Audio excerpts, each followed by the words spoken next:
Hey guys, welcome back. This is week 30 at Project Life. Now, I have finally got my August Life Crafted kit from Citrus Twist.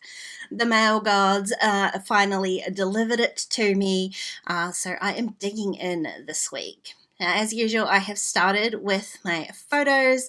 I haven't actually left any room for kind of journaling, so it's going to be a photo heavy week this week. And I'm going through and adding in some cards. Now, I have used both of the 4x6 cards this week. I love both of those patterns. The top one up there is that rainbow grid, the same rainbow grid I used the digital version of last week. And I also used that kind of peachy colored card down the bottom. I thought it worked nicely with some of my photos this week. They're all a little bit kind of blue themed, and so adding that peachy color in there just felt kind of balanced that out a little bit. Now, it does have a sentiment on it, and the way I've positioned my photos is like before and after photos of my redo of a wardrobe that I have. I can kind of cover up most of the sentiment. There's just that tiny bit in there, so I decided just to pop a sticker on top of it. I really like how it looks. Now, technically it doesn't actually say before and after, but clearly I know it's a before and after. You can clearly see it's a before and after, so I'm not really going to worry about it.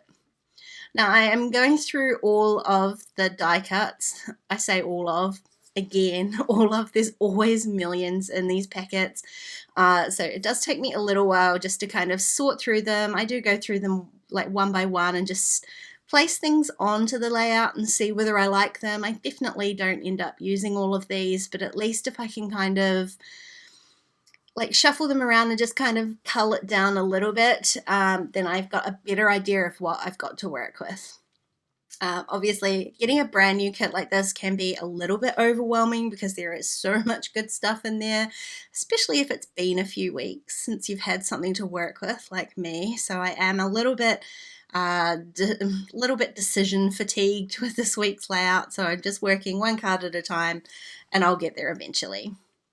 So for this 3x4, I did add one of those die cuts. I love the pink, and I layered that with a puffy sticker and a stamp.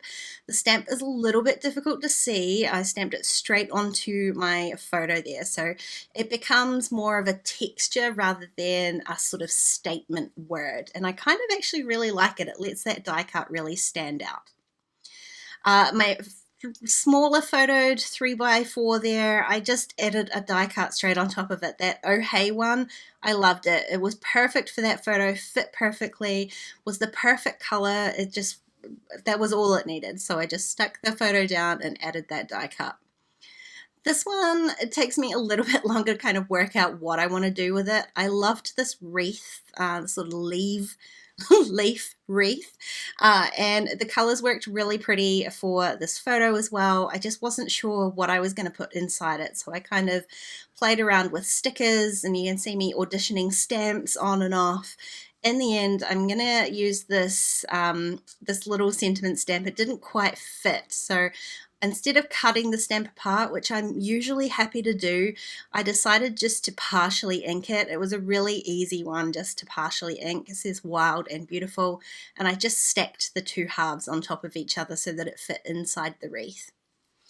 Now, when I saw this numbered paper, I had an idea to use those numbers as kind of alphas for my title card. So I'm going to trim out a 3 and a 0. This is week 30.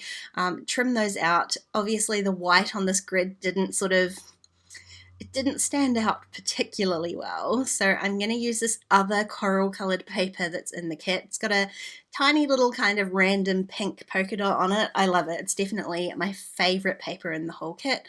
So I just trimmed out a piece. I didn't even really measure it. I just held up those numbers on there and made sure they fit on there with a little bit of space.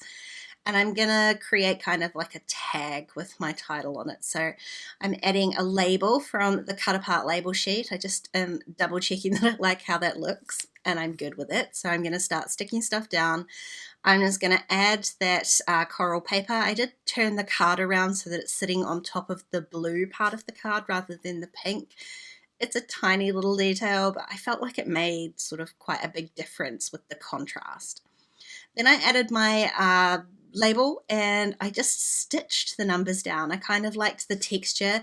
I didn't even adhere them with a little bit of adhesive first. I just went ahead and stitched them at the top, so they are kind of loose and a little bit, I mean, not necessarily raised, but they definitely don't sit flat, and I love it. So I'm going to use those numbers as a shelf for my week, and I'm using these beautiful, beautiful foam alphas. Now, these are very similar to my favorite pink ones, but I will say the foam is a lot flatter, which is perfect for pocket pages like this. But it does make them a little bit harder to place because they are kind of not so structurally sound. So I did have to be really careful as I was sort of pulling them off the sheet not to distort them and to shuffle them around. Now, because I added that stitching, I did go back in and stitch around that leaf wreath, and I also stitched just a rectangle around my before and after photos. I just want to keep things a little bit consistent, so adding that stitching in there on 3 places rather than just the title card, it helps it make sense on the title card, really. This is kind of a busy photo, but I really did want to add in this chipboard piece. When I was pulling it out, the chipboard came loose a little bit, so I decided just to go with it and pull some of that chipboard off so it wasn't quite as thick. And I'm going to add this onto my photo. I'm just working out if I want to add something with it, which I do. So I used a little piece of red line tape, which it took me a tiny bit to get the backing off there, and I'm going to add a puffy sticker with this. Now obviously the chipboard, I didn't pull off all of the chipboard backing, so it is still quite thick, which means the puffy sticker doesn't sit flat on it. So what I did instead was use some of the chipboard that I had already pulled off and just trim that down and kind of like a foam dot in behind the sticker, which means it's the perfect height to sit on top of that chipboard piece. Now my last 3x4 card here, this is the last one for the page. I'm not actually going to do anything on my kind of desk scape down the bottom left there. It's an incredibly busy photo as it is. It doesn't need anything else on it, so this is my last one. I wanted to add another label in here just to tie in that label on my title card, otherwise it kind of stands out like a sore thumb really. But the rest of it, I'm doing the exact same thing that I've been doing everywhere else, which is layering puffy stickers with the label, another little stamp which goes really nicely with the sentiment that's already on the card to create another cluster, and call this week all done. I'm so happy my kit finally arrived. All these pretty things in here. I just had so much fun, and I love how this layout turned out. If you enjoyed this video, please give it a thumbs up and don't forget to subscribe to my channel if you haven't already. If you want to keep watching, there are a couple more videos on screen. Otherwise, I'll see you next time. Bye guys.